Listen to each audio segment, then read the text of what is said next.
The Anchor Hocking Glass Corporation brings you Crime Photographer.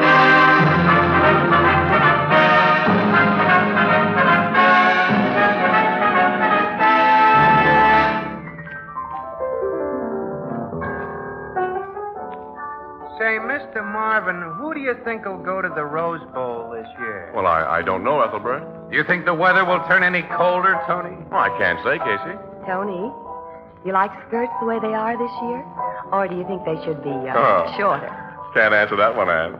Tony, haven't you anything to say this evening? Oh, definitely, Casey. Anchor Hocking is the most famous name in glass.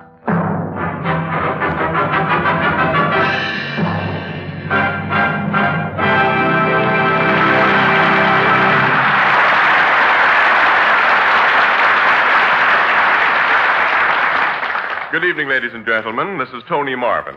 Every week at this time, the Anchor Hocking Glass Corporation of Lancaster, Ohio, and its more than 10,000 employees bring you another adventure of Casey, crime photographer, ace cameraman who covers the crime news of a great city.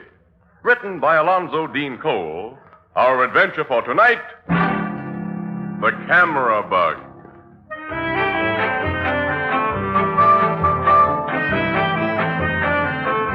Mid-afternoon, the photographic department of the Morning Express. Casey sits sprawled at his battered desk, wearing the scowl of a man who began his day with a dull razor and cold coffee. The door opens and a young man enters. Excuse me, is Mr. Casey in? Yeah, that's me. My name's Forster, Mr. Casey. Alan Forster. I've heard a lot about you. Yeah, I know. I'm on all the sucker lists. What are you selling? Oh, nothing. Oh, that is... Well, you see, I'm a photographer. Huh? Who isn't? Sometimes I think every guy in the world is a camera bug. What's on your mind? Looking for a job? Yeah. See the city editor. His name's Burke. Fourth floor above here. Well, I've already seen Mr. Burke, and he says there aren't any vacancies here. Oh. I've been to all the other papers, too. I thought you might advise me how to get a start. How old are you? 21. You got a job now? I work in a camera supply store. I know a lot about taking pictures, honest I do. And, well, my wife and I decided that it's time for me to break into the line I've always wanted. And You got a wife? You got a job with regular hours, and you want to break into my kind of racket? Yeah. Oh, boy. My advice is forget it. This is the lousiest game there is. You're out at all hours. People shove you around. You can risk your hide to get a good shot, and the city desk may stick it on page 10, if it's used at all. This is a dog's life, kid. Keep out of it. Yeah, but you get around and you see things. Oh, you see things. I guess you believe all you hear on the radio. Huh? Well, okay, camera bug. Here's the only way I know how to break in.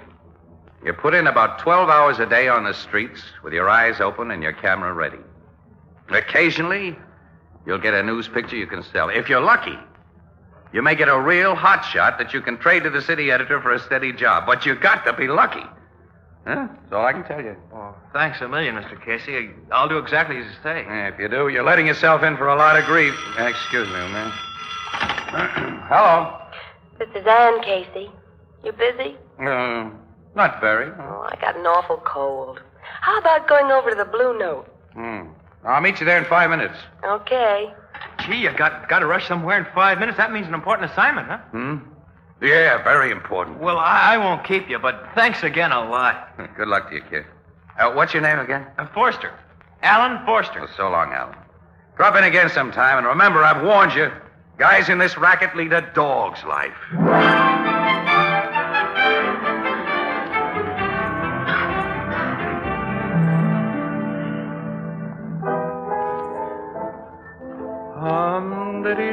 Another small beer, Ethelbert. How about you, Annie? Something's good for your cold, huh? No. I feel fine now, Casey. We've been here half an hour. We better go back to the office.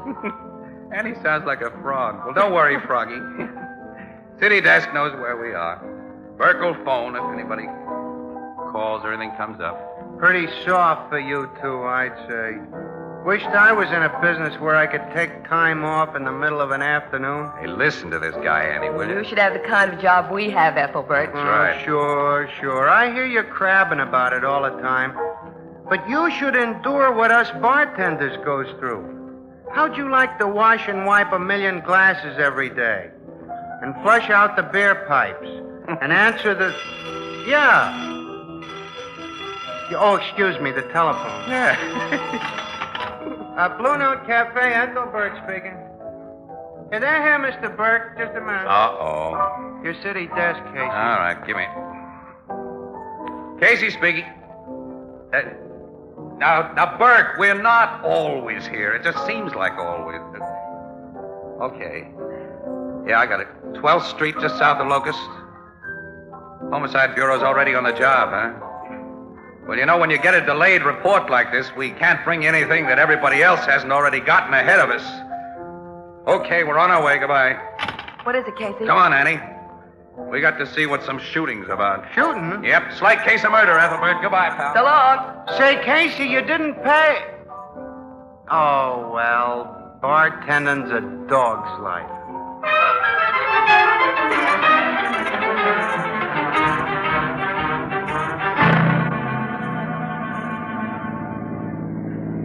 Hey, they've got the street roped off, Casey. Yeah, we'll leave the car here, Annie. Come on. They're lifting a stretcher into the morgue Oh, there. I'm going to get a shot of that. Okay. Well, that means the medical examiner's finished his Now, job. let's get inside those lines. Will you let us Okay. through, please? Oh, there's Sergeant Flanagan. Hey, Flanagan. Oh, hey, Casey. Hi. Hello, Miss Williams. Hi. You two are getting here kind of late, aren't you? Now, don't rub it in. Hey, who did they just haul away in that meat wagon? The not too much lamented murder victim was a gent unfavorably known as Max Blake. Max Blake. The lawyer? Oh, don't let decent lawyers hear you call him that, Miss Williams. Max Blake was a shyster. That rat wasn't even straight with his own clients. Well, the cops know who killed him? We not only know who killed him, but we've already got the mugs who did it. This case is all sewed up. Give, Sergeant. Let's have the details so I can get them to my paper. Okay. According to eyewitnesses, the late Max Blake, who just stepped out of the barber shop behind us here, suddenly flopped in the middle of the sidewalk about where you're standing now. At the same time, a gunshot was heard, and a second later, a green sedan which had been standing across the street started away in such a big hurry that it crashed into the back of a truck, only a few feet away from the traffic cop on the corner. Who do you think they were? Santa Claus and the Easter Bunny, huh? They were Butch Silver and Tony Russo. Boy, they're a nice pair of hot shots. Two of the sweetest gorillas in town. And you've got them dead to rights, Sergeant? I've told you and Casey all I'm allowed to say now to the newspapers. You'll have to get anything else from Captain Logan. Yeah, where is Logan, by the way? In the back room of the barber shop, they're questioning witnesses. All right, come on, Annie, let's go in. Wait a minute, Casey. Nobody goes in Oh, there. now, Flanagan. I got my orders, Casey. Look, you and I are pals. Sure, but you keep out of that barber shop, pal. Is that nice? It's what goes. Now, if you'll be a nice guy, Casey, and won't try any tricks to get where you're not wanted, as you've done too many times before, I'll give Miss Williams a tip. A tip? Oh, it's not anything I'm not allowed to tell you, understand? It's just something I forgot to mention to the other newspaper boys and girls. All right, it's a deal, Flanagan. No tricks. What's the tip? One of the witnesses to the shooting is quite an important guy. Who? Richard M. Krager. What, the contractor? Biggest in town. Hey, I interviewed Clago when he got the city paving contract last year. His offices are somewhere around here. Right across the street. Yeah, of course. I recognize the funny old-fashioned building now. The only elevator it's got is hidden in back of the stairs. Of course, I couldn't find it. I had to walk up to Clago's office on the third floor. Say, Flanagan, did Clagle see those gorillas in the car shoot Blake? Well, he says that... Oh, here he comes out of the barber shop. You can ask him yourself. Oh, Mr. Clago. I'm Ann Williams of the Morning Express. We met last year. Oh, yes. How do you do, Miss Williams? Hold it, will you? Huh? Thanks. I hope you don't mind my snapping a picture of you, Mr. Clagle. Well, no, not at all. Mr. Clago, will you give us an eyewitness account of what happened? Well, as I've just told Captain Logan in there, I happened to be at the window of my private office just across the street when the shot was fired. Oh, your private office is on the third floor, as I remember, right? That's right. I saw this man Blake fall. Then I saw a green sedan start up and crash into a truck. I hurried out to the elevator. The operator brought me downstairs. I saw the man in the sedan arrested, and, well, that's all. Well, did you see the shot fired from the sedan? No, I can't say that, Miss Williams. But the sedan is obviously where the bullet came from. The medical examiner says it must have been fired from about 5 feet above the street level, which means the killer sat in an automobile or stood on the sidewalk or street. Yeah, only one shot was fired, huh? That's all. Mr. Casey's the name. Both gorillas in that sedan are dead shots, Casey. Sergeant Flanagan, come in here. Oh, yes, sir. Captain Logan wants me. I'll see you later. Yeah, tell Logan I want to see him, Sarge, will you? Mr. Casey. Mr. Casey. Huh? I'm Alan Forster. You remember we were talking? Oh, sure, kid. But what were you doing in that barber shop? Oh, I was a witness to the shooting. Wasn't I, Mr. Clayco? The police questioned us both. That's right, young man. I did as you told me, Mr. Casey. I was on the spot when things happened, and I had a camera with me. And I got 2 shots of that Blake fella from almost where we're standing now. One almost as I heard the gun fired, and the other right after he hit the ground. You didn't tell the police about taking any pictures. Oh, no, Mr. Clayco. I wanted Casey to have these shots. I've got hot stuff, haven't I, Casey? Exclusive news pictures, the kind that'll get me a job on the Express? Now, well, let's get to my office, develop your film, and see just what you got. Oh, no, let me develop the film at home, Mr. Casey. I'd like to do a complete job on it. Huh? Well, all right, but blow them up to 8 by 10 and be sure to use a fine-grained developer. Oh, you'll see the kind of job I can do. I'll have the prints at your office inside of 45 minutes. Oh, which way is your home, young man? I live on Nelson Street, Mr. Clayco. Oh, good. I'm going in that direction. My car's around the corner. I'll drop you off. Oh, that'll be swell. Oh, Mr. Claygo. Yes, Captain Logan. I want to ask you a few more questions. Will you come back into the barber shop, please? Well, I have important business to attend to, Captain. There's nothing so important as this murder right now. Come in, please. Well, I'll have to do as you say, of course. Now, when do Miss Williams and I get in there, Logan? So you two are here. We've Sure been are. waiting for hours. I'll beat it quick, Mr. Casey. See you at the Express. Okay, fella. I'll be with you in just a minute, Mr. Claygo. And why have you and Casey been waiting, Miss Williams? Well, Logan, when you start clowning right after a murder, it means you got an airtight case. Well, it isn't quite that yet, Casey. I've got some loose ends to tie up. oh, what are they? Well, the medical examiner took a .38 caliber slug out of Blake's body, and we found guns on both of the hoods that were in that sedan, but they were .45s. Well, they must have thrown the murder gun away. Sure they did. Somebody picked it up, of course, and hasn't turned it in. They tried a fast getaway. That's ample indication of their guilt. How about motive? Almost anyone had a motive to kill Max Blake. He was an all-around louse. Yeah, it's going to take a lot more work than I first expected. Seems I never get an easy case. We cops lead an absolute dog's life, Casey.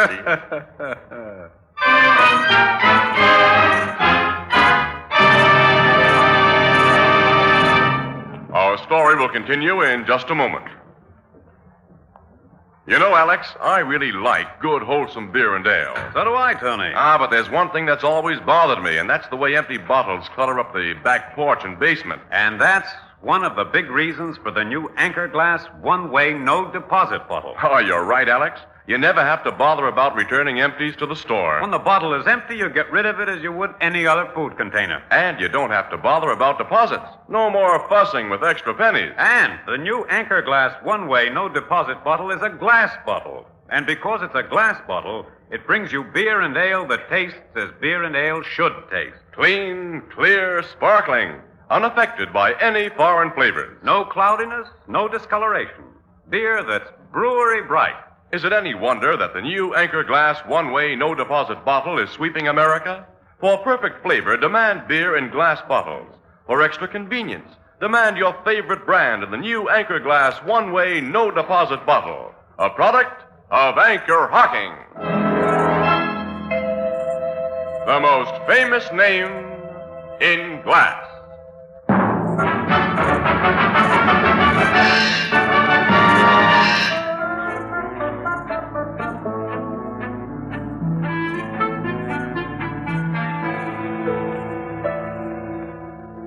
I've got the prints for you, Mr. Casey. Told you I'd have them here in your office inside of 45 minutes. Yeah, you're a fast worker, Al. Oh, I'd have made it even sooner if a guy hadn't stopped me outside your building. Guy wanted to buy the pictures. Who? Oh, he's from another paper, the Globe. He offered me $200 for the shots I Well, got. how did the Globe know that you... Well, he said somebody who saw me take them tipped off a Globe reporter. Well, that could happen, all right, I guess. But I wouldn't let him even see what I've got. These pictures are yours. Yeah, well, don't say that until we talk to City Desk. Burke might not go $200 worth. Oh, I don't care about that. It's a job I want. Well, let's see your prints. Come on. Yeah, here. Mm-hmm. Nice work, fella. You can really see Blake starting his fall in this one. The body's sagging, growing limp. Yeah, he just hit the ground in this one. I shot it as quick as I could wind the film and focus. Hey, these are worth $200 and a steady job here besides. Come on, we're going upstairs to Burke, and I'm going to tell him just that.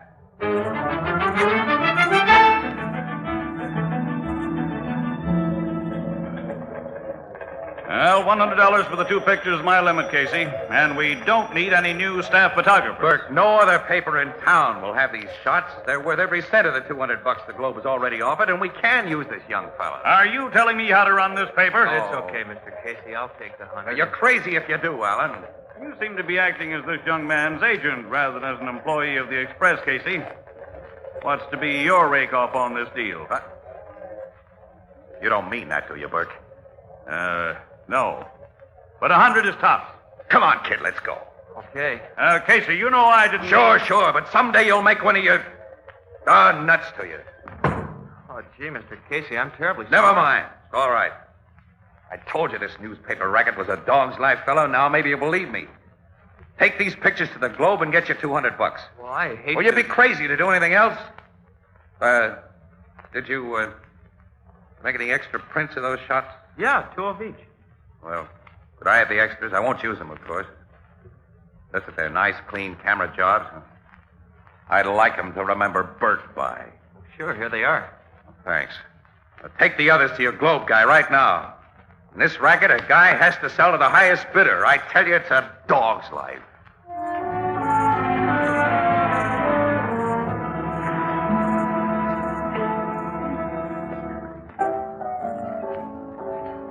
Casey, you've been sitting at this bar for over 2 hours now.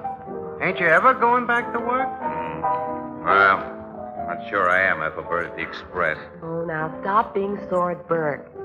You know he's pretty decent sort underneath. Underneath. And I'm tired of digging underneath Burke to look for his good points.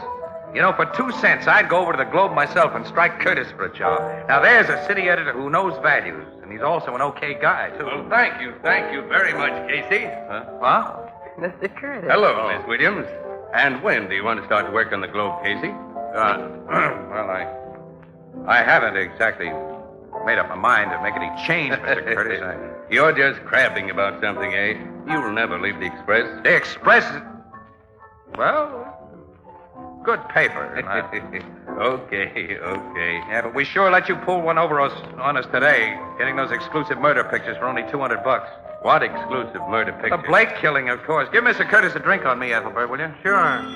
Oh, excuse me, there's the bar phone. We didn't get any exclusives of the Blake Blue Note killing. Cafe. Well, you bought the stuff that Forster kid got. Forster kid? Sure, Alan Forster. He's a young camera bug. I never heard of him.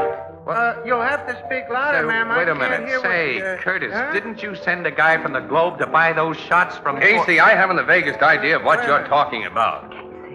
The call's for you, Casey, and Mrs. Forster on the wire. Mrs. Forster? Uh-huh, you want to talk to her? I'll say I do. Miss Give me Williams, will you be good enough, if you can, please, to tell me something? Hey, hello, Casey speaking. They told me at the Express to call this number, Mr. Casey. I'm Ellen Forster's wife. He's with you, isn't he? No. Oh, but you know where he is. No? Oh, that something's happened to him. Huh? What do you mean? Well, almost 3 hours ago, he phoned me at the place where I work about the pictures he'd taken of that murder. Yeah? He said he was going to develop them, then meet you and phone me back. But he didn't phone, and somebody's been in our apartment. Somebody's... Well, I found the lock on our door broken, and the closet Alan uses for his darkroom, the things had been broken and knocked around. Has anything else in the apartment been disturbed? No, just the things in the darkroom. Oh, Mr. Casey, what do you think's happened to him? I don't know. But I'll do my best to locate your husband. Do you think you can? Now, take it easy and don't worry. Goodbye for now. Goodbye. Annie, come on. Excuse us, Mr. Curtis, will you? Where are we going, Casey? My car across the street. The copies of those murder pictures are there in my equipment case. And I want to take a very careful look at them.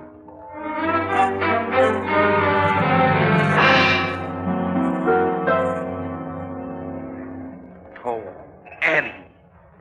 If I'd only looked carefully at these prints before. What do you see, Casey? How Blake was murdered. How, Blake? Yes, look. Look. When Forster took the pictures, his lens was stopped down to get a good depth of focus. Yeah? He got not only Blake, but a sharp picture of the building across the street. Yeah, Well, in the first picture, the bullet has just struck Blake. He's slumping. He's beginning to fall. And a ground floor window of that building is partially open, Annie. Look. Yeah, just a few inches. Yeah, but in the second picture, which shows Blake lying on the sidewalk, that window's closed. He was shot from behind that window, and the killer closed it right after he fired. Right, that's it. Now, look at this third floor window in both pictures. It's the one that Richard M. Clagle said he was standing behind when he heard the shot. Well, did you see anybody there? No, Casey. Clago could have gone down to the first floor and waited for Blake to come out of the barber shop and... Yeah. Then, after he shot him, Clagle closed the window, did a quick dash up the stairs to the third floor, and rang the elevator bell. Yeah? The operator picked him up there, and Clagle was supplied with a pretty good alibi, Annie, because the bullet entered Blake's body on a horizontal line. He couldn't have been shot from the third floor. But Clago's a reputable businessman, Casey. Why did he kill Blake? No, never mind. That doesn't matter now. Point is, he must have killed him. And Clagle is the only person beside you, Forster, Burke, and me who knew about those pictures. He was with us when the kid told about taking him, remember? Oh, yeah. And he offered to take the kid home right afterwards. And if Captain Logan hadn't detained him... He'd have gotten the films then, sure. He sent somebody to wait outside the Express building to buy those pictures. But Forster wouldn't sell until after he'd seen me.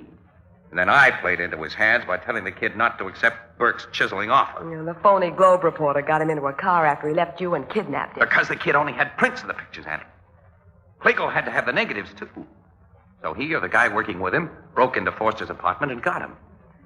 Evidently, Forster didn't let on that he'd given me a set of prints, or I'd have received a call from him, too. Well, maybe they've killed him by now. Well, Annie, if they've killed that kid, I'm partly responsible. Oh, that's crazy. I gotta find Logan right away. We're gonna start for headquarters as soon as I can unlock this ignition. Don't make a move. Clagle. There's a gun in this pocket, Casey. You remember that, too, Miss Williams, and that a man in danger of the electric chair will stop at nothing to protect himself. I'm getting into the back seat. Start your motor, Casey, and drive as I direct. Okay. Guess you heard what we were talking about. And not by accident. Young Foster did say you had prints of those pictures. I waited a long time for you. Now start driving. Straight ahead for the time being. That gun makes you the boss. Mind giving us a hint of where we're going? We're joining young Foster. He hasn't been harmed yet.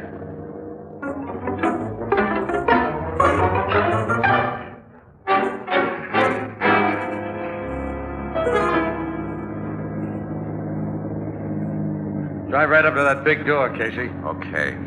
What is this place? A little waterfront storage house I own, Miss Williams. Stop here, Casey. All right, now what? Get out of the car. I notice you placed the pictures I want in your equipment case. Bring the case with you. All right. And be very careful. Bob, open up. Right away, boss.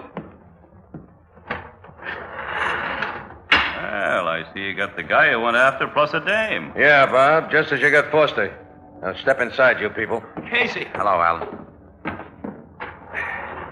See, they've got you nicely tied up. Now, that guy Bob brought me here. He's a fellow said he was on the Globe. I told him about the prints you had before I knew he was a phony. It's okay, pal. Now you can hand over those prints, Casey. I guess I'll have to, Clagle. What are your plans for the three of us? Can't you guess? A one-way ride? A boat ride. Late tonight. On one of my cement barges. Casey. I hate to do this, Miss Williams, but you people are very dangerous to me. More dangerous than Max Blake was. Why did you kill Blake? Never mind that. Give me the pictures in your plate case. Okay. Don't let him sink his mitts in that case, boss. There may be a gat in there. There's nothing in this case but films and flash bulbs and your pictures. Maybe not, but take your hands out of there. All right. You're the doctor. Get him yourself, then. He's got something in his hands, boss. Can't you see they're only flash bulbs? I took them out so you can get at the prints easy. Unstrap the case from his shoulder, Bob. I've got it. Take out the pictures. I want to be sure. Oh, you got a flash bulb between the eyes, Clagle. Shoot him, Bob. My eyes are cut. That's right. I can't see. I'm blind. He's got my gun, Clagle. You shouldn't try to handle a gun and a film case at the same time. Bob. Bob. You got him, Casey. And here's one for you, Clagle. You got them both. They're out. Annie, will you get my camera from the car while I watch these mugs? I'm going to use some flash bulbs now to get a few front-page pictures. And if Burke doesn't put them on the front page, I will take a job on the Globe. Oh, now when did I hear that one before?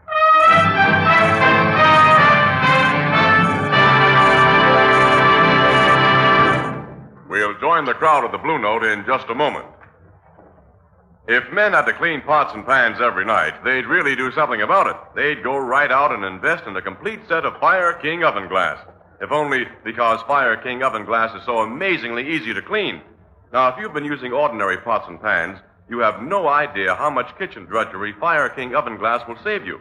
You see, Fire King oven glass has a special non-porous surface that's literally mirror smooth, the result of a scientific process exclusive with Fire King. And then, too, you save dishwashing by using a single Fire King baking dish to serve, bake, and store leftovers. Now, you'll find a wide variety of Fire King casseroles, pie plates, and baking dishes in all sizes at your favorite chain and other retail stores where household glass is sold, all at amazingly low prices, all guaranteed for 2 years against oven breakage. Beautiful, practical, inexpensive Fire King oven glass, a product of Anchor Hocking. The most famous name in glass.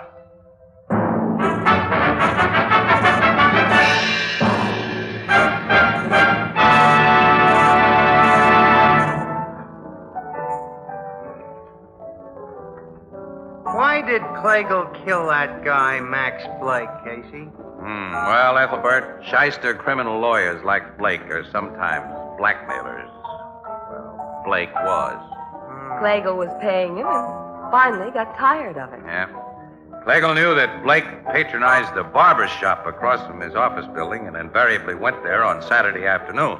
All he had to do was to watch and to wait for him. He figured on a pretty good alibi from the elevator operator. He made it look better by bringing those two gunmen, Silver and Russo, to the neighborhood with a phony telephone message. Yeah, you see, they thought they were to meet somebody there. But Clagle had framed them as a pair of natural suspects. They knew that with their record, it wasn't healthy to be caught at the scene of a killing, so when they heard the shot, they tried to beat it, which made them really look guilty, you think? I see. After what the Forster kid went through, I guess he'll be glad to go on working in a store. Yeah? Oh, no. He's got the stuff it takes, the kid. Casey's browbeaten Burke into putting Alan Forster on the regular staff, Ethelbert. Yeah? Oh, well, he's taking the job on his own responsibility, though. Yes, sir. I've warned the kid. And now he's seen for himself that press photographers... Lead a dog's life. Yeah, that's right. We certainly do.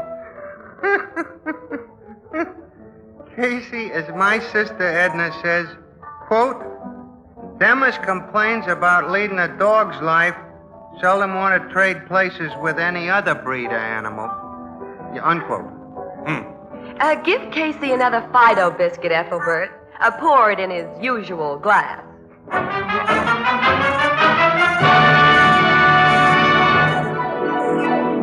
Crime Photographer, starring Stotts Cotsworth as Casey, is brought to you each Thursday by the Anchor Hocking Glass Corporation, makers of Fire King oven glass, Anchor glass containers, Anchor caps and closures, all products of Anchor Hocking, the most famous name in glass.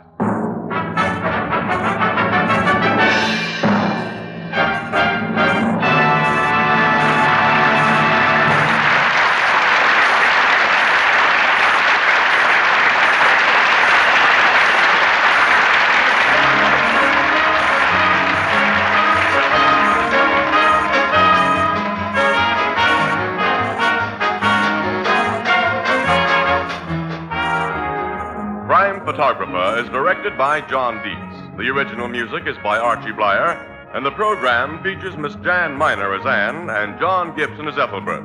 Herman Chittison is the Blue Note pianist. Your National Guard is destined to play a more important part than ever before in America's security plans. The National Guard offers young men regular Army pay and training without interference with their normal civilian life. If you're between the ages of 17 and 35, married or single, join your local unit of the National Guard. This is Tony Marvin saying goodnight for the Anchor Hocking Glass Corporation of Lancaster, Ohio, with offices in all principal cities of the United States and Canada. Thursday night on CBS is the biggest show in town, so stay tuned for exciting dramatizations on Reader's Digest Radio Edition, which follows immediately over most of these stations.